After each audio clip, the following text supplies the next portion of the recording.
Hello friends, I am Asha ma'am and welcome back to the channel English with Asha ma'am. आज मैं आपके लिए एक पैराग्राफ की रीडिंग लेकर आई हूँ। इस पैराग्राफ का टाइटल है आर्ट ऑफ कन्वर्सेशन। कन्वर्सेशन। तो इस पैराग्राफ के थ्रू हम सीखेंगे 25 न्यू वर्ड्स। और सिर्फ वर्ड्स ही नहीं हैं, फ्रेजेस भी हैं। जैसे आपने देख सकते हैं, मैंने अंडरलाइन किया है, हाईलाइट भी किया है, फ्रेजेस और एक्सप्रेशंस। तो पूरे मिला के आप 25 न्यू वर्ड्स सीख के जाओगे जब ये पूरा पैराग्राफ समझ लोगे और किस तरीके से उसको सेंटेंसेस में यूज़ किया जाता है ये भी समझ लेंगे।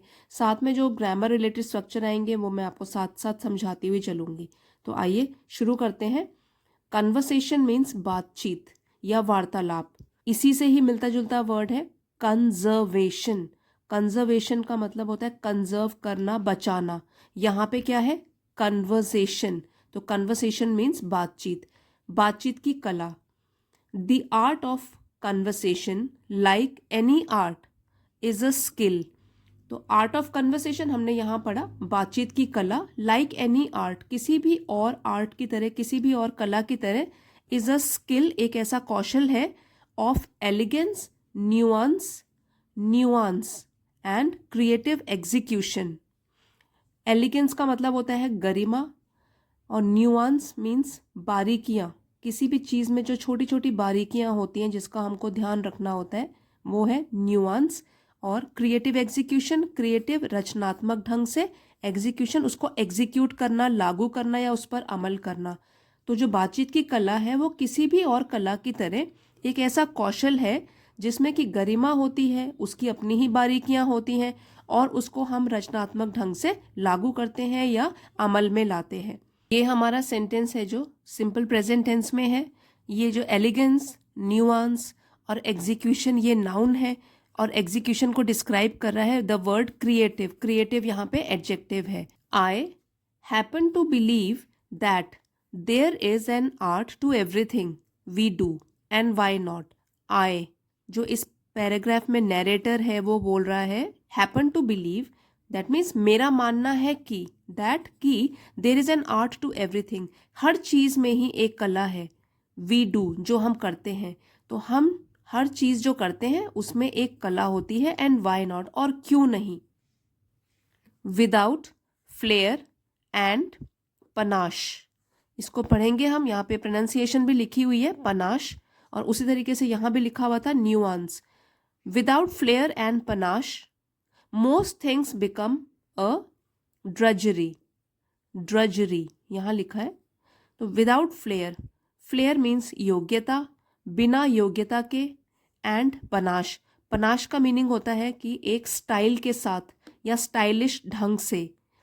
तो बिना योग्यता के या बिना किसी स्टाइलिश ढंग से most things become a drudgery. Drudgery का मतलब है हार्ड एंड बोरिंग वर्क, कोई काम जो बहुत कठिन हो और फिर बोरिंग भी हो। तो अगर हम योग्यता के साथ और स्टाइल के साथ किसी काम को नहीं करते हैं तो तब क्या हो जाएगा? सभी चीज़ें बोरिंग हो जाएंगी। इसीलिए बोला गया there is an art to everything, हर चीज़ करते हैं जो हम उसमें एक कला होती है। क्योंकि अगर हम उस चीज़ को बिना योग्यता के और बिना अपना कुछ स्टाइल डाले हुए करेंगे तो तब तो बोरियत हो जाएगी। Why settle for drudgery when you can have art. Settle for, ये एक एक्सप्रेशन है बोलने का, इसका मतलब होता है समझौता करना। तो हम क्यों समझौता करें ड्रजरी के साथ या बोरियत के साथ? When you can have art, जब हम लोग आर्ट मतलब कि कला भी अपना सकते हैं तो हम क्यों समझौता करें बोरियत के साथ? When it comes to the art of conversation, we have all met people who seem to have the knack for it. यहाँ पे के साइलेंट है, knack, knack for it. When it comes to the art of conversation, जब बात होती है बातचीत की कला की। यहाँ जो वीव ये लिखा हुआ है ये कॉन्ट्रैक्टेड फॉर्म है, खोल के इसका मीनिंग होगा we plus have. We have all met, यहाँ हैव के साथ वर्ब की थर्ड फॉर्म लगी है, मीट, मेट, मेट, तो ये प्रेजेंट परफेक्ट टेंस की पहचान होती है। वी हैव ऑल मेट, हम सब लोग मिले हैं। पीपल, उन लोगों से, ये पर्सन तो सिंगुलर होता है, पीपल हो गया प्लूरल, उन लोगों से। Who seem to have the knack for it, ये भी एक एक्सप्रेशन है, इसका मतलब होता है having a knack for something, मतलब किसी चीज को अच्छे ढंग से करने की कला, उसको बोलेंगे he has the knack for speaking, the knack for playing. तो इस तरीके से किसी भी चीज को अच्छे ढंग से करने की जो कला होती है उसमें हम ये एक्सप्रेशन यूज करते हैं। सो इसका मतलब हुआ कि हम लोग ऐसे लोगों से मिले हैं जिसमें कि इट जो है प्रोनाउन आर्ट ऑफ कन्वर्सेशन के लिए यूज किया गया है, कि जिसमें कि अच्छी तरीके से बातचीत करने की कला की क्षमता होती है।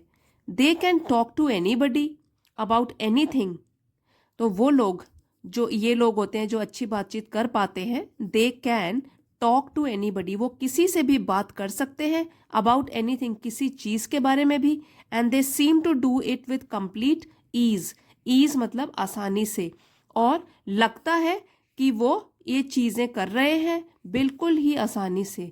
ईज यहाँ पे नाउन है, उसको डिस्क्राइब कर रहा है कंप्लीट, पूरी तरीके से, मतलब कि बिल्कुल आसानी से। And while it's true that there are those who are born with the gift of the gab, यहाँ पे the gift of the gab ये एक एक्सप्रेशन है जिसका मतलब होता है कि ability to speak fluently, fluent तरीके से जो बात कर सकते हैं, तो उसके लिए एक्सप्रेशन यूज होता है the gift of the gab। और जबकि while, जबकि it is true ये सच है, that there are those who are born with the gift of the gab, कि ऐसे लोग होते हैं जो कि बहुत ही अच्छी वार्तालाप क्षमता के साथ पैदा हुए हैं, लकीली, सौभाग्य से, for the rest of us, तो हम लोगों के जो बाकी लोग हैं, conversation skills can be developed and mastered, conversation skills मतलब बातचीत करने का कौशल, कैन बी डेवलप्ड, विकसित किया जा सकता है, एंड मास्टर्ड, और इसमें महारत भी हासिल की जा सकती है।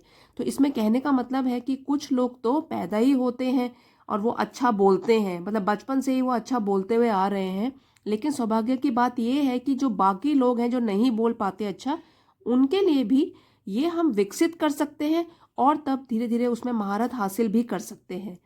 With diligent practice and several good pointers, अब ये तरीके बताए गए हैं विद डिलिजेंट, डिलिजेंट मीन्स मेहनती तरीके से, हार्ड वर्क के साथ, डिलिजेंट प्रैक्टिस, प्रैक्टिस अभ्यास, प्रयास, मेहनती अभ्यास। यहाँ डिलिजेंट एडजेक्टिव है जो नाउन को डिस्क्राइब कर रहा है, प्रैक्टिस नाउन है, with diligent practice and several good pointers, pointers का मतलब है टिप्स या संकेत, और कुछ गुड अच्छे संकेतों के साथ या टिप्स के साथ, एनीवन कैन इम्प्रूव हिज और हर कन्वर्सेशन स्किल्स, एनीवन कोई भी, कैन इम्प्रूव सुधार सकता है, हिज और हर कन्वर्सेशन स्किल अपनी बातचीत की कला को। People who are genuinely interested in others are usually interesting themselves. Genuinely means असल में, और interested रुचि रखते हैं, या और usually हो गया आमतौर पर। तो लोग जो होते हैं, people, ये अगेन प्लूरल है, पर्सन एक के लिए है, सिंगुलर के लिए है, और पीपल हो गया बहुत सारे लोगों के लिए, तो प्लूरल है ये। People who are genuinely interested in others, तो जो लोग दूसरे लोगों में असल में ही रुचि रखते हैं या वास्तव में रुचि रखते हैं, आर यूजुअली इंटरेस्टिंग देमसेल्स, तो वो लोग आमतौर पर, यूजुअली आमतौर पर, देमसेल्स खुद भी दिलचस्प होते हैं। तो जो लोग दिलचस्पी रखते हैं दूसरे लोगों में, उनकी बातें सुनने में, तो वो खुद भी असल में दिलचस्प लोग होते हैं। यहाँ पे एडवर्ब है जेन्युइनली, और ये भी यूजुअली जो है ये एडवर्ब है। वाई, क्यों?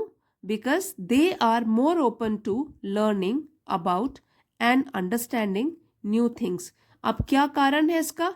बिकॉज क्योंकि they are more open to, more open to भी एक फ्रेज है, इसका मतलब है कि कोई विलिंग हो डिस्कशन करने के लिए या दूसरों की बातों को रिसीव करने के लिए। मोर ओपन टू मतलब अपने माइंड को उसने क्लोज नहीं किया, he is more open to मतलब विलिंग टू हैव डिस्कशंस, मतलब लोगों से बातचीत करना चाहता है, चर्चा करना चाहता है। Because they are more open to learning, क्योंकि वो वास्तव में सीखने के लिए हमेशा तैयार रहते हैं, about, learning about and understanding new things, नई नई चीज़ों को सीखने के लिए तैयार रहते हैं और समझने के लिए भी तैयार रहते हैं। Showing interest also encourages the other person to be relaxed. Showing interest, अगर आप रुचि दिखाते हो ऑल्सो एनकरेजेस, तो वो प्रोत्साहित करता है दी अदर पर्सन, दूसरे व्यक्ति को, टू बी रिलैक्स्ड, कि वो थोड़ा रिलैक्स हो जाए, तनाव मुक्त हो जाए, बेफिक्र हो जाए, एंड शेयर इन्फॉर्मेशन, और तब वो कोई भी इन्फॉर्मेशन हो उसको बांटे, साझा करे, मोर फ्रीली, मतलब तनाव मुक्त तरीके से, वो बिल्कुल भी कॉन्शियस ना हो, वो बस फ्री हो जाए क्योंकि आप भी उसमें इंटरेस्ट शो कर रहे हो, तो अगला जो बोलने वाला होता है वो भी बिल्कुल फ्रीली अपने विचारों को व्यक्त कर सकता है। यहाँ फ्रीली जो है वो एडवर्ब है। Display attentiveness by keeping good eye contact and listening actively, तो यहाँ पे तो हम उसकी बात करें कि जो हमको बातें सुना रहा है, जो कन्वर्सेशन कर रहा है, तो उसको हमने किस तरीके से सुनना है। अगर हमको खुद भी अच्छा कन्वर्सेशनिस्ट बनना है तो हमको क्या करना है, डिस्प्ले अटेंटिवनेस, अटेंटिवनेस नाउन है, मतलब ध्यान देना है, तो आपको दिखाना है अटेंटिवनेस कि आप अटेंटिव होकर उसकी बातें सुन रहे हो, by keeping good eye contact, तो आंखों से संपर्क बनाना है, दैट मीन्स उसकी आंखों में देखना है, एंड लिसनिंग एक्टिवली, और ध्यान से सुनना है, एक्टिवली सक्रिय रूप से सुनते भी रहना है उसकी बातों को। You can also develop the ability to listen attentively, ask fitting questions and pay attention to the answers. You can also develop, आप भी विकसित कर सकते हैं, एबिलिटी टू लिसन अटेंटिवली, ध्यान से बातों को सुनने का, आस्क फिटिंग क्वेश्चंस, उपयुक्त क्वेश्चंस या प्रश्न पूछने का, and pay attention to the answers, और जब आंसर्स दिए जाते हैं, जो बोल रहा है उसके द्वारा उत्तर दिए जाते हैं, तो उस पर भी ध्यान देना, तो इसकी क्षमता को आप विकसित कर सकते हैं, और जब आप ध्यान से सुनोगे तो आप अच्छे तरीके से फिर बोल भी पाओगे। All qualities essential to the art of conversation, all the qualities जो अभी बात करी हमने, वो सारी की सारी गुण जो होते हैं एसेंशियल, वो ज़रूरी है अगर हमको सीखना है बातचीत की कला को। If you happen to be shy and need time to warm up, to warm up ये एक फ्रेज है, इसका मतलब है टू प्रिपेयर, मतलब तैयार करना अपने आप को, रेडी होने के लिए, गेट रेडी, तो रेडी होने से पहले या बातचीत करने के लिए अगर आपको वार्मिंग अप चाहिए, शाय मतलब शर्मीला, अगर आप हैं शर्मीले प्रकार के, and need time to warm up, और आपको कुछ समय चाहिए होता है बातचीत शुरू करने से पहले, before you share your own views, before पहले, you share your own views अपने आप विचार प्रकट करने से पहले अगर आपको थोड़ा सा टाइम चाहिए होता है, you can ask open ended questions और encourage the other person to elaborate on their insights.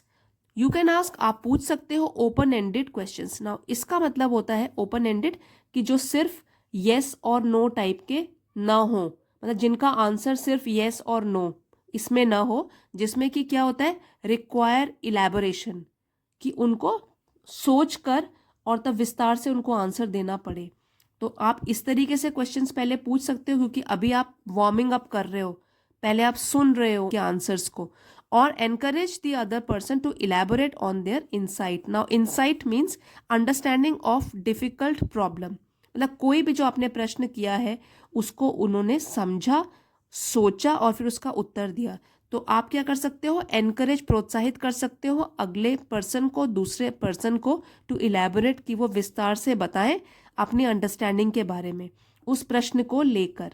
तो और जब आप उनकी बात सुन रहे हो तो वो ध्यान से सुन रहे हो और धीरे धीरे आप में भी वो सुधार आ रहा है उनकी बातों को सुनकर। This kick starts the conversation, kick start का मतलब है शुरू करना, ये वर्ब है कि अगर आप इस तरीके से प्रैक्टिस फॉलो करते हो कि अगर आपको थोड़ा सा अटपटा सा लग रहा है, बात शुरू करने में शर्मीलापन महसूस हो रहा है, तो पहले दूसरे व्यक्ति से जिसके साथ आप बातचीत करना शुरू करना चाहते हो ओपन एंडेड क्वेश्चन पूछना शुरू करो, और जब वो विस्तार से उसका आंसर देगा, समझ के विस्तार से उसका आंसर देगा, तो इससे क्या होगा, एक कन्वर्सेशन, बातचीत शुरू हो जाएगी। ये एक अच्छा तरीका है। And before you know it you are engaged in a good conversational flow, before you know it, और इससे पहले कि आपको पता चले, यू आर एंगेज्ड, आप व्यस्त हो चुके होंगे, इन अ गुड कन्वर्सेशनल फ्लो, एक अच्छे कन्वर्सेशनल मीन्स बातचीत से रिलेटेड इनफॉर्मल टॉक, और फ्लो मतलब प्रवाह, मतलब कि अब दोनों में ही बातचीत शुरू हो गई है, वो भी आपसे पूछेंगे और आप भी उनसे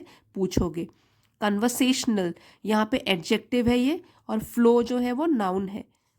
The art of conversation like any skill takes practice. तो अगर हमको बातचीत की कला विकसित करनी है तो किसी भी और कौशल की तरह टेक्स प्रैक्टिस, इसमें ज़रूरत होती है अभ्यास करने की, बहुत अभ्यास करना पड़ता है। Do not expect to be adept. Expect आशा करना, अडेप्ट मीन्स निपुण होना, स्किलफुल बनना। तो डू नॉट एक्सपेक्ट, ऐसी आशा मत करिए टू बी अडेप्ट कि आप निपुण हो जाएंगे, आप बिल्कुल स्किल हासिल कर लोगे after your first few attempts. After means के बाद, योर फर्स्ट फ्यू अटेम्प्ट्स, अपने आप के कुछ प्रयासों के बाद ही आप बिल्कुल कुशल हो जाओगे, ऐसा आप आशा मत कीजिए। It will take practice as well as exposure to many different social situations. Now practice मतलब अभ्यास, और एज वेल एज का मतलब होता है कि इसके साथ साथ। एक्सपोजर मीन्स किसी स्थिति में खुद होकर अनुभव करना।